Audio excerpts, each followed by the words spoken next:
Look at this clear day and this sunset kind of as we watch the sun go down and those temperatures start to drop and those high clouds really pushing in, because that's kind of the weather pattern we're looking at right now as those winds are going to continue to kind of go back and forth with that boundary line that we're talking about, that moist air sitting over the East Coast. Temperatures right now, everyone's slowly making their way down from the 90s down into the 80s, into those upper 70s, and we'll continue to cool off throughout the rest of the night. And we get a good look at the upper level pattern, and we're talking about what sort of pattern we're going to see between this boundary layer right here as it forms. See that low pressure system moving down.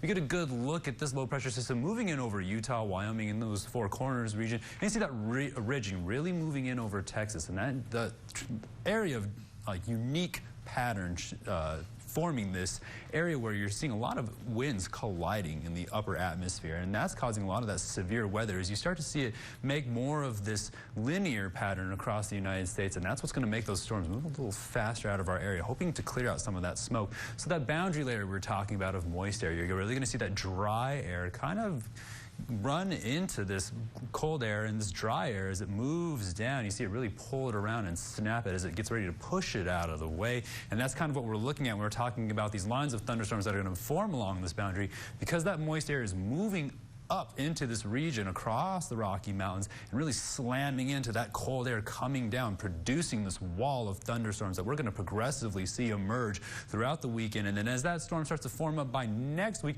you're going to see it turn into a very large storm that's very similar to springtime conditions or even some of those fall-like conditions. So it is unusual to see at this time of the year, and that's kind of the pattern we're starting to see form over Texas, is where you can see this strong line of moisture moving in across the Four Corners region as it spirals around the Rocky Mountains. And then again, you see this lower jet moving down and pulling it down to the southeast. And then again, you're watching these northeasterly winds come down as they pull a storm here. And then when we talk about that southeasterly moisture, you're talking about those winds really causing some severe convective activity today as it rapidly moves through Houston's region. Right now, seeing those high pressure and that cooler winds, you can see those clouds really being pulled to the southwest as we're seeing just a lot of those cloud cover really picking up on the radar right now. It's going to keep those conditions really cooling off, because we're talking about a lot of those colliding winds keeping things clear as they push everything up more to the northwest and to the southeast, really letting those temperatures stay down into those lower 80s and 70s. As we make our way into tonight, you can see those dew points really coming back up because it's pushing a lot of that moist air into our region. Futurecast is going to show you